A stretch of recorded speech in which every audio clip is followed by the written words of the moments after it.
the children of Israel were finishing their wanderings and were preparing to, or was getting close to the time they would enter into the Promised Land, they arrived at the plains of Moab. Moses was going to read the law to them for the last time, I guess I would say, before he was going to finally take his last journey.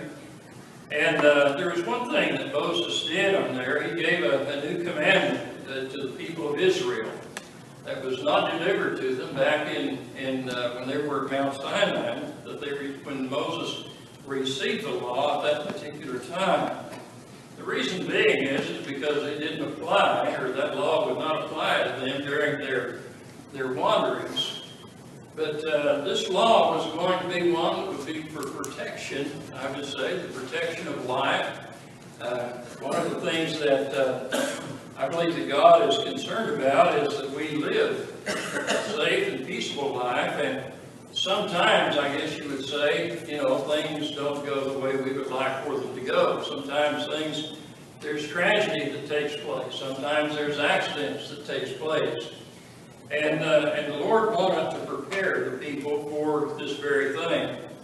As they were preparing to go over into the Promised Land, it was there where Moses gave the commandment for the cities of refuge. And the cities of refuge was to be a place where the individual that had slain somebody, that had killed someone, would flee to that city, and they would find safety within the walls of the city there, the city of refuge. There's a distinction that our laws make, and there's a distinction, I think, that the Bible makes also, between a life that has been taken intentionally, or what I would say with premeditation, and the life that would be taken as a result of an accident. And of course, I'm sure that we would all agree that if there was a death because of premeditation, we would not have much sympathy for that particular individual that committed the act. One of the things that we know, though, in that particular age, and I guess you could say even to this present day, not so much in the more civilized areas, I guess you would say, if you want to call it civilized or not, but there is such a thing as when someone dies or someone is killed, there's an obligation that passes to the next of kin. And that obligation is to kill the one that killed your relative, Kill the person that killed your brother, sister, mother, father, whoever it might be. And as the International Bible Encyclopedia refers to it, they refer to that sometimes as what was almost regarded as an act of it was. Well, maybe I should just read that quote there. It said that in the East there was from time immemorial, is the way they described it there, that if a man were slain, the duty of avenging him was laid on the sacred obligation on the nearest relative. And this distinction, or this in districts where it was more primitive, conditions prevail, and he mentions there in that encyclopedia, of course this is an old encyclopedia though, but he said even to this day it still exists. And of course we know under the Old Testament law there was such a thing as the eye for an eye and a tooth for a tooth. And basically, this is where that comes from. The commandment that Moses delivered to the people is found over there in the book of Numbers, the 35th chapter, verses 6 and 7. He says, "Now among the cities which you will give to the Levites, you shall appoint 6 cities of refuge, to which the manslayer may flee. And of these you shall add 42 cities. So that the cities that you will give to the Levites shall be 48. These you shall give to their common land." When he's talking about the common land, it is around the city, or outside of the walls of the city. And it depended on the city, though. There was a boundary of 1,000 cubits. And that was the shortest there. And there's a lot that pertained to that city on all 4 sides, 1,000 cubits out from the wall. Some of the cities, though, and the majority of them were this, if that boundary was 2,000 cubits out. It was doubled on that remained and pertained to that particular city. No man was to live there. No man had a right to claim property in that area there. It was a sort of a, I guess you would say, a common land, but we would say also sort of a no man's land at that. There were 6 cities of refuge. There were 3 cities that were given on each side of the Jordan River. We know that Canaan was actually pertaining to the west side of Jordan, but we also know that 2 of the tribes of the children of Israel settled on the east side, and they said, this is where we'd like to stay, and so they were granted that.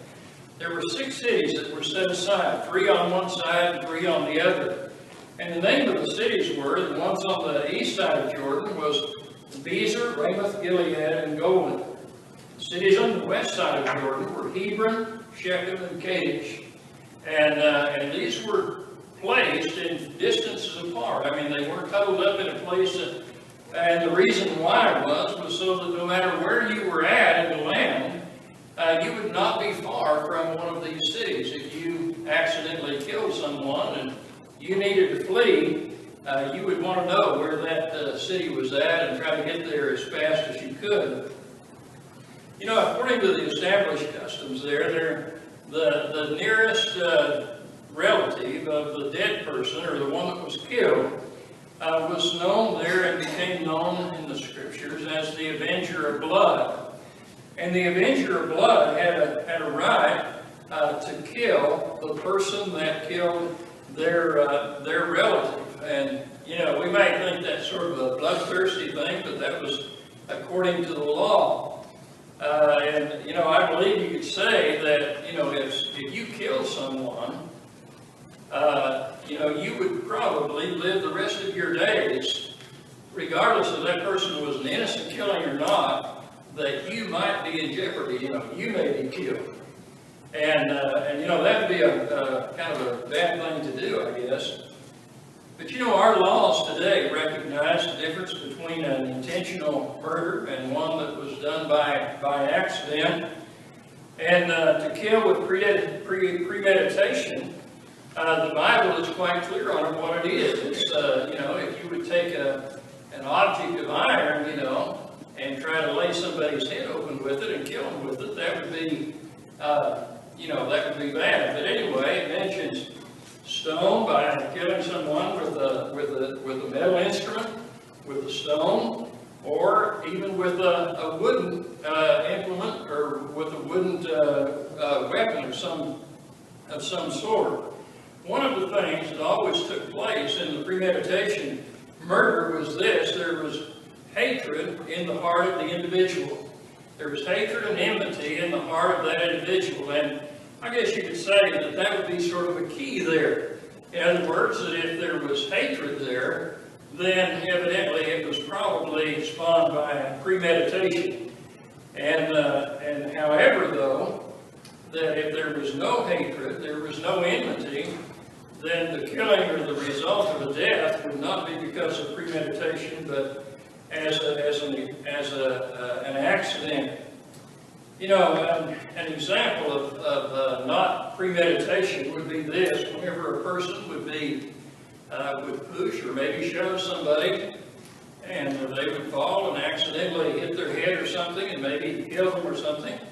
The person that would throw a stone and not see, you know, the individual, or not realize there's somebody over there, not intending to kill anyone, or the person that maybe as an example in the scripture where the axe head flew off the end of the handle when he was cutting wood and killed someone, these would not be premeditation. You know, it was accidents that took place there.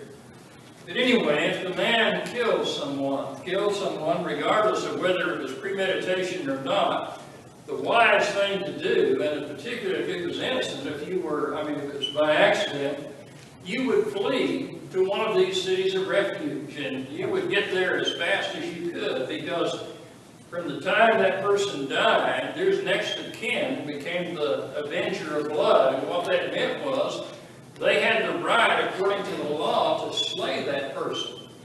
And regardless of whether the person was innocent, or, it was an accidental killing or what, it was an accident that happened and a life was taken, it didn't matter on that. That person, the closest relative, became that of the avenger of blood. And what they would do, they would flee as fast as they could or get to the city of refuge. And this also applied not just to the Israelites, but it also applied to even the foreigner, the sojourner that was there in the land. If they accidentally killed someone, these rules would also apply to them. What the person would do would go to the city there, the nearest city of refuge, and would present himself to the elders in the city gate. And the city gates of the city was very important because that's where all the business was settled at. That's where all the business was negotiated, was in the gates of the city. And the elders of the city was there to do that negotiations and that and settle disputes and whatever that might come up. And so as soon as he would arrive at the city gates, he would present his case to the elders of the city. And the elders of the city then would provide him a place to stay. They would make a place for him to live inside the city of refuge. The avenger of blood could go inside the city of refuge. There wasn't a prohibition to keep the avenger of blood out. But the only thing was, the avenger of blood was not able to do anything. He was not able to take a life. He was not able to slay the person that had killed one of his relatives. But he could enter the city, though.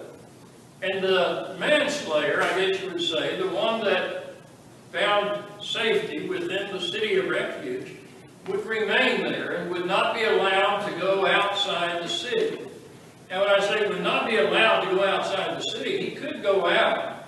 There was no prohibition, there was no change, there was nothing that kept him from going out other than, being smart about it. Because if he would go outside the city and the avenger of blood was there, guess what?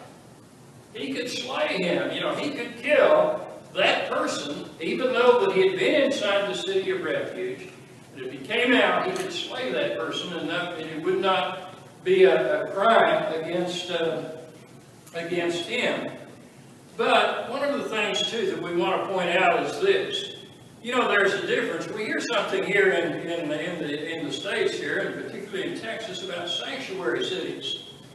Have you ever heard that before? Well, supposedly they're safe within that city there. The city of refuge has nothing to do with sanctuary cities. Not any kind of a reference even to that. But what would happen, though, after this person was inside the city, then he had a trial, basically, that was going to happen. He would be taken to a congregation, taken before the congregation of Israel. And I assume, even though the scripture was not what I would say 100% clear on this, I would assume where that was to be done at was where the murder took place, or the accident took place. Because the elders of the city where he found sanctuary at, they had the responsibility of transporting him to that congregational event that was going to judge him. And if he was pronounced innocent, if the judgment was that he was innocent, then the elders of that city, the city of refuge, would take him back to the city, and he would remain there. And it still fell, if he went outside of the city of refuge, the avenger of blood still had the right to kill him, even though he had been judged innocent. He had to remain within the city of refuge. Now, if he was found guilty, guess what? The city of refuge didn't matter at all to him. There was no refuge for the guilty party. There was no refuge for the one that was found guilty. And this is what I'm saying. It has no reference to the sanctuary cities that we hear today, or we might think, well, it's sort of that way. No, if he was guilty, he was drug out of the city, he was turned over to the avenger of blood and was killed. And you know, I think it's something else that's interesting about this, and maybe you don't find it interesting or not, but that one that was guilty was not allowed to be ransomed. He could be ransomed. His life could not be ransomed, put it that way. In other words, he couldn't come up with a deal and say, hey, look, I will pay you so much if you don't kill me, you know. To come to some agreement on that. Or you could, whatever the parties would come to an agreement on, that was not possible for the guilty. The guilty man, his verdict, and the only verdict that I understand from the scripture was death. And he had killed, he was guilty of that. It was a premeditation on that. He planned on killing, he had a hatred in his heart, enmity in his heart, and therefore he killed the person, and the only result for him was death. However, though, for the one that was found not guilty, as I said, he was returned back to the city of refuge. And he had to remain in that for a certain period of time. The period of time that he had to remain was until the high priest died.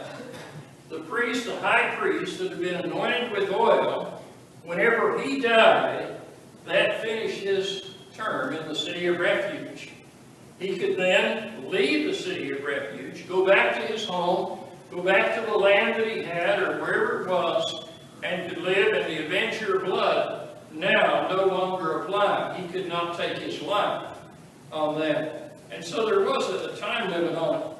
But you know, to judge one, to find whether they were guilty or not guilty, you know, it wasn't something that was simple. It wasn't just simply by one stating, hey, you know, he's guilty of this.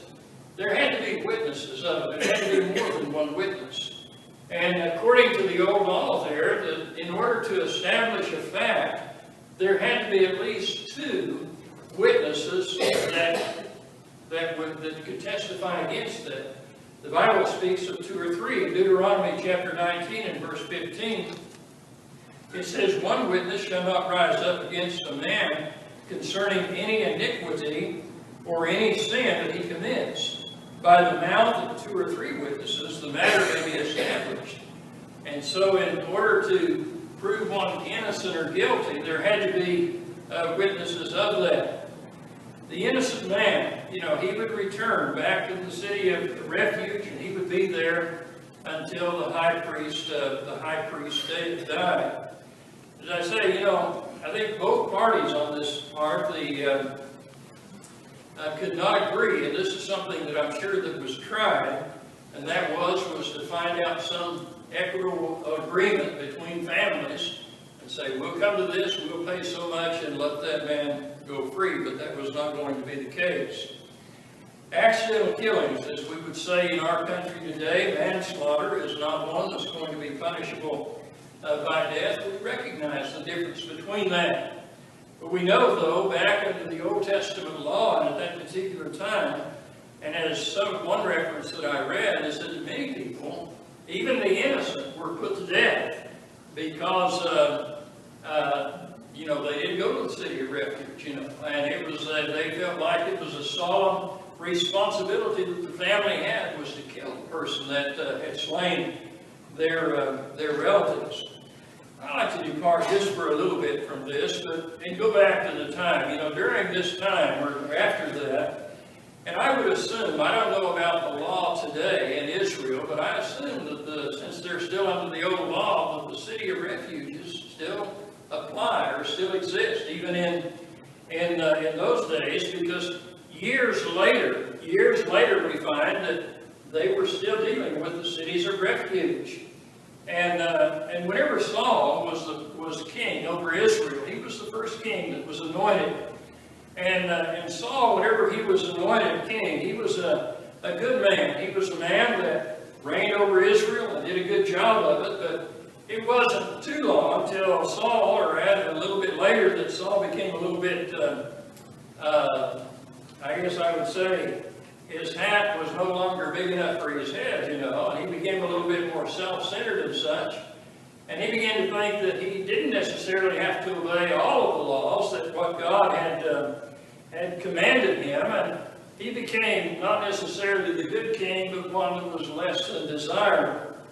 Well, Saul also had a daughter, and her name was Michal.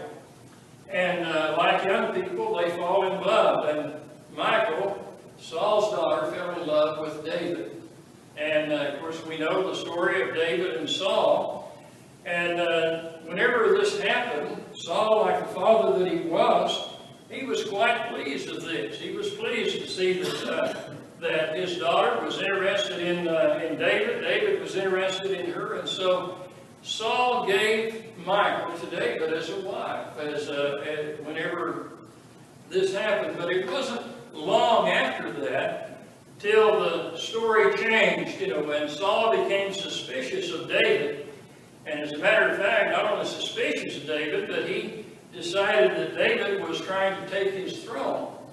Now, it should be pointed out that, that because of the way Saul acted, the Lord knew that Saul wasn't going to be the king that he should have been.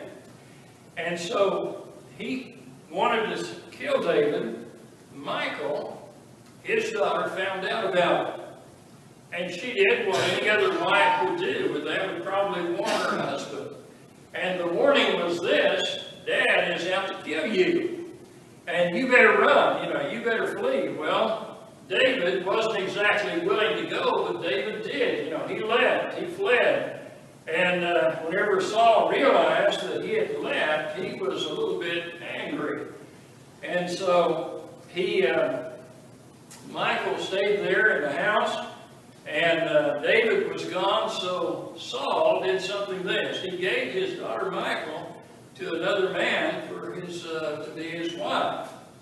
And, you could imagine what that did for David. David had that sort of festering in the back of his mind that somebody took my wife, and, it wasn't necessarily the man involved, but it was her father that did that. But, in spite of all of those things, David never rose up to strike against Saul. He was hounded by Saul, and Saul tried to kill him, but David never responded in that. But there was a battle that took place sometime after that. The battle that took place was the battle between the Philistines and the Israelites. And on this particular battle, it was well into the time whenever Saul was not the good king that he should have been. And 3 of his sons were killed in that battle. There was Jonathan, Abinadab, and Malchishua was killed in that particular battle. Saul also died in that same battle. Saul met his end there, or died there on Mount Gilboa. Whenever David heard about Saul's death, David had this to say, according to 2 Samuel 1 and verse 19. He said, "The beauty of Israel is slain on your high places, how the mighty have fallen." And it was then that the men of Judah anointed David as the king. And as I say, David had been anointed king by Samuel before Saul's death.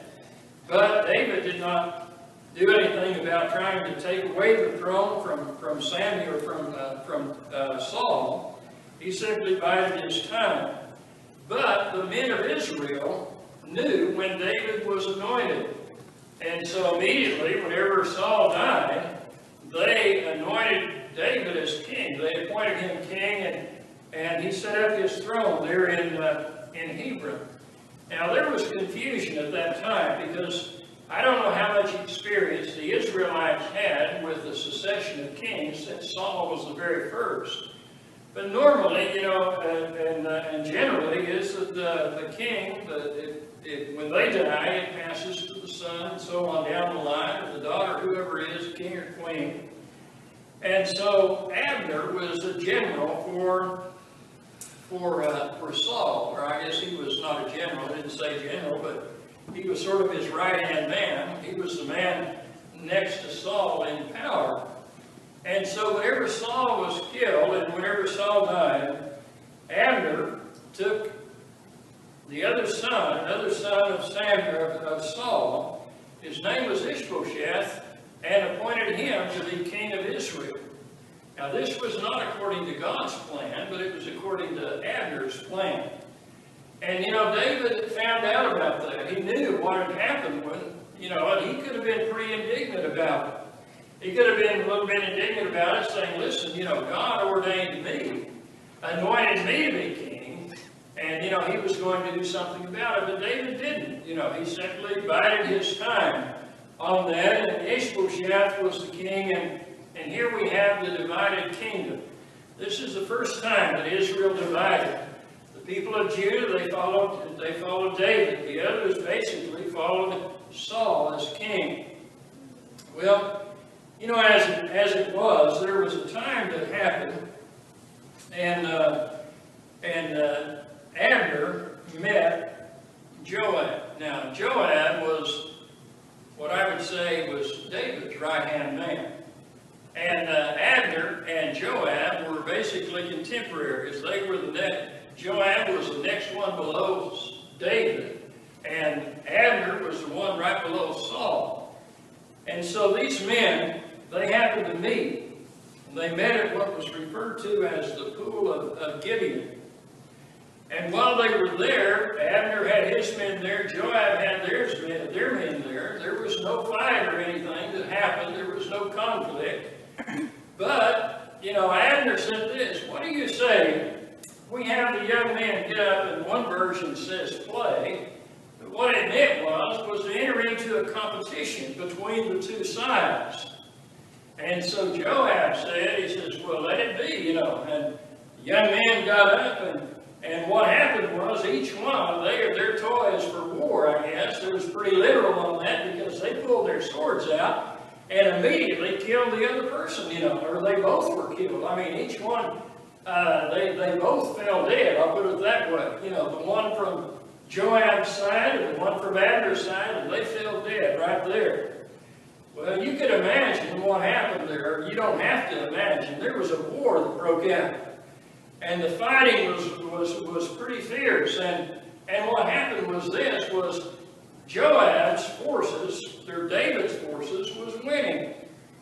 And Abner, his forces, even though that he was the one sort of provoked it and started it, he was losing big time.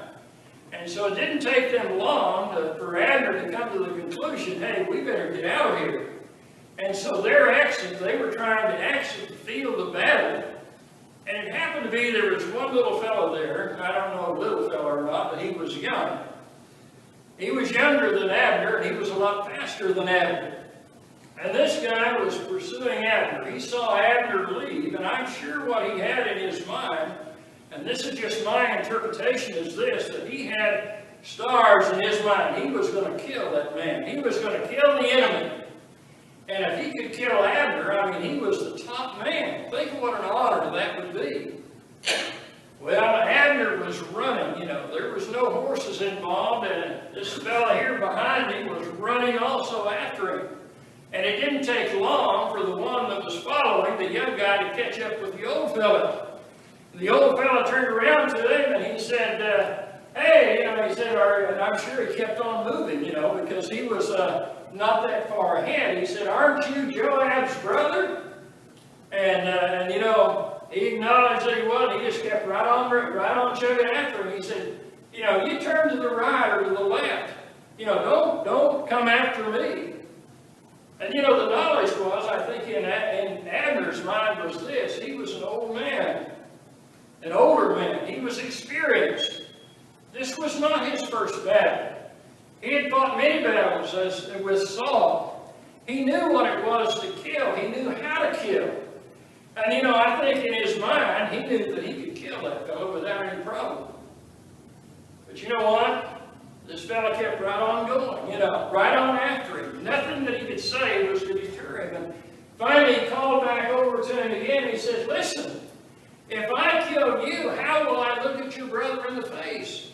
If I kill you. You thought that would stop him? It did not stop him, The young man, now we see the two, if you can put it in your mind's eye, what's happening. He's close to him now. He's close to the old fellow. He's close to the big guy. And he's out there almost in striking distance of him.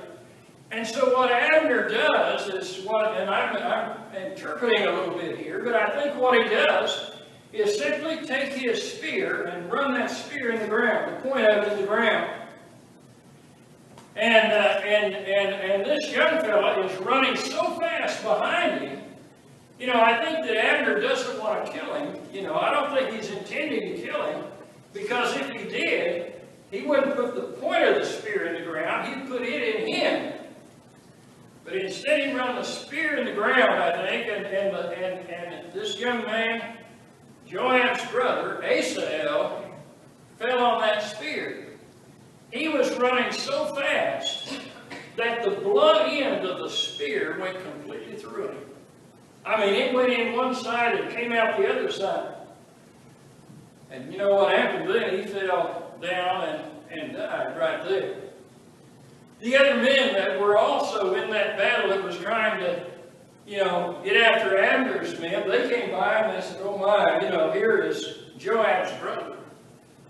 He only has one other brother now. There's three of them. Joab is the oldest, Abishai is the next one, and Asahel is the youngest one. It wasn't long until Abishai and Joab came there, and they saw Asahel. Well, you know, you can imagine, if you want to talk about blood boiling, imagine the blood boil then in Joab. And he and Abishai, they started after Abner now. Whenever they get on further down the line there, it's getting dark now. You know, the field of battle is getting obscured some. And finally on the hill is where Abner's at. He calls back to Joab. He calls back to Joab and he asks him there, he says, in 2 Samuel, the 2nd chapter, in the 26th verse, he said, shall the sword devour forever? Do you not know that it will be bitter in the latter end? How long will it be then until they tell the people to return from pursuing their brother? Whenever Abner said that to Joab, Joab blew the trumpet and called off the battle. Abner went home, Joab went home, but you know, that wasn't the end of battles. The battles were just then starting. And there were skirmishes, there were battles, there were contentions and such. And the Bible describes that. If you read it in the Bible, it describes it as the long war. You know, it wasn't something that went over easy. And then there was another incident that happened with Abner. Remember, Ishbosheth is the king of Israel. And Abner is the man that put him there. And so Abner came in one day, and I don't know whether Ishbosheth, you know, most of the commentaries say that he was probably about one brick short of a load, you know, or his elevator didn't really go all the way to the top, or something of that nature, and he popped off to Abner one time, and he shouldn't have done it. And what he said was, he said, have you gone into my father's concubine? And let me tell you something, Abner was fit to be tied. I mean, he was upset. What it had said about the two armies, the two sides, the house of Saul and the house of David, was that during all of these battles and all of these skirmishes was that David was increasing and getting stronger and stronger, and Saul's army was getting weaker and weaker. And you know, now Abner is the general up there. He's the man in charge, and I'm sure this is affecting his mind some. And you know, he realizes he's not on the winning side, he's on the losing side. And now the man that should be supporting him has made this accusation about him. And boy, you know, whenever I talk about this, now you probably need to be a Jew to understand it, probably get the real feeling about it. But this is what Abner says to Ishbosheth. He said, am I a dog's head that belongs to Judah? I don't know what the significance is to a dog's head, you know, but we sort of use that sometimes in not so good language. You hear that quite often. But anyway, he says, today I show loyalty to the house of Saul, your father, to his brothers and to his friends, and have not delivered you into the hand of David, And you charge me today with the fault concerning this woman. May God do so to Abner, and moreover, if I do not do for David as the Lord has sworn to him. He knew that David was the rightful king. So he goes on to say, to transfer the kingdom from the house of Saul, to set up the throne of David over the house of Israel, and over Judah from Dan to Beersheba. In other words, from the top to the bottom of that land, it was going to be reunited. Abner sent messages now to Saul, or to David. He sent a message to David proposing peace. And he sent the message there proposing peace with the idea of this: I will bring Saul, the house of the divided kingdom, I will bring Israel to you. Well, David received that well. He was pretty happy about it. He thought, that's fine, I'm ready for that. But there was one condition what David put forth. He sent it back with the messenger there. I'm okay with this, but first, the next time you come back, you better bring me my wife. You better bring Michal, my wife, to me. Saul, Abner, takes the message into Ishbosheth now. He said, here it is. Peace is there if you want it. But you better send Michal back to her husband, David. Well, Ishbosheth, remember the elevator that didn't go quite to the top, he realized that he better not tick off Abner anymore. And he said, okay, I'm ready for this. Abner went now to the elders of Israel and proposed this matter of bringing peace, bringing Israel and Judah back together, bringing the unity of all Israel. And they're on board with it too. Abner now saddles up his horse and his men, and they head to where David is. He comes to David, and David receives him, and he also brings his wife, now David's wife, Michal, with him. David is thrilled, he's happy. He prepares a huge feast for Abner and his men and all of that, and so everything is good now. So Abner tells David, he said, I need to go back. I need to leave. Give me permission to leave so that I can go back and bring Israel with me. Well, he left. What happened was that Joab just didn't happen to be home whenever Abner came. After Abner left, Joab was home, came back home. And you can imagine somebody, how can you imagine, who was here? Do you know who was here? Do you know who was actually here? Abner! Your enemy, the man that you despise, that walks on the same ground you do. He's here. He was here. He talked to David. I'm sure David was thinking, that Joab was thinking, well, he probably had a battle right there. Well, there was no battle. No, David sent him home in peace.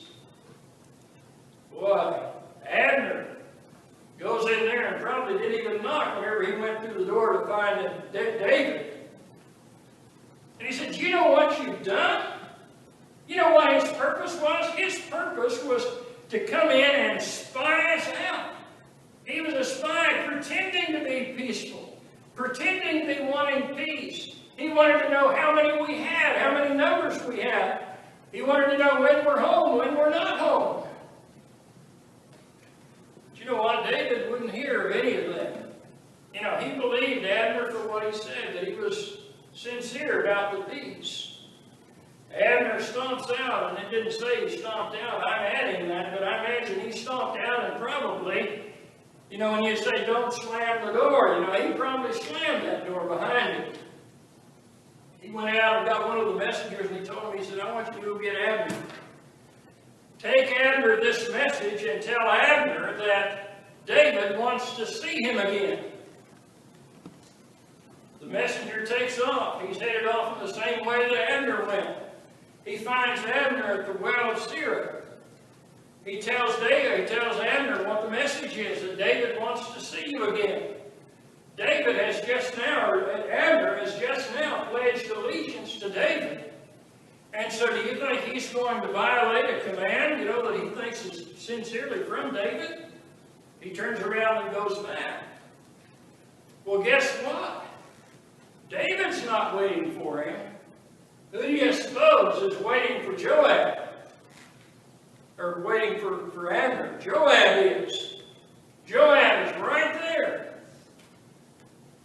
There was probably a big smile on Joab's face, too.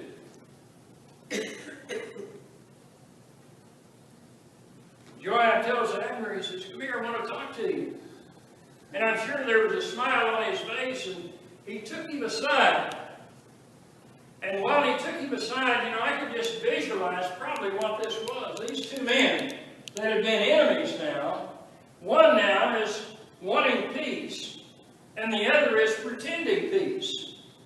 Can you not see the same picture? Joab has his arm around the shoulders of Abner. Abner thinks everything is fine, and guess what happens? Joab pulls out his knife or sword and kills Abner. Stabs him right there. Oh man, whenever David found out about it, what had happened, this is what he said there in 2 Samuel chapter 2, verse 28. He said, "My kingdom and I are guiltless before the Lord forever of the blood of Abner, the son of Ner. Let it rest on the head of Joab and all his father's house. Let there never be in the house of Joab one who does not have a discharge, or a leper, or leans on a staff, or falls by the sword, or who lacks bread." David was saying he was innocent.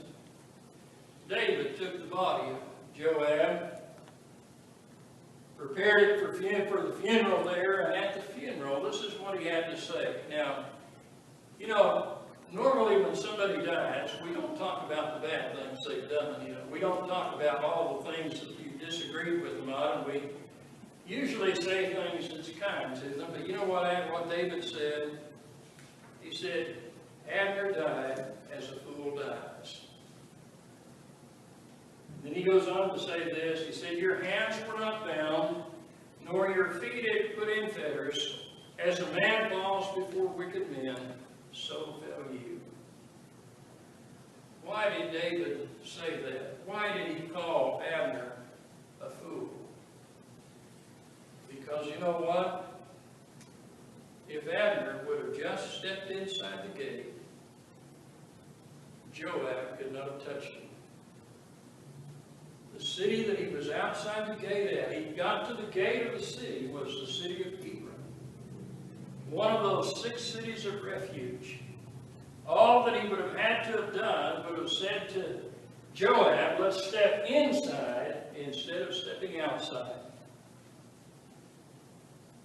He died just that far from the city of refuge. What David said, he died as a fool because of that. It's a sad story, but you know what? The cities of refuge had a purpose. They had a purpose to protect the innocent life. And I think that Abner probably was one that didn't want to kill Asaph. I think he was trying to hurt him so that he would stop following him. But I don't believe he really intended to kill him, though. But you know what? You think about this. The cities of refuge there, and think how close Abner was. He could have just stepped inside, probably no more than 3 or 4 feet, and he would have been safe. And you think about all the people now that is just about that close to heaven, And all they have to do is simply obey the gospel. But they don't do it. They fall short. We're going to close our lesson with an invitation. If you're here and subject to the gospel, all will you come while we stand and while we sing.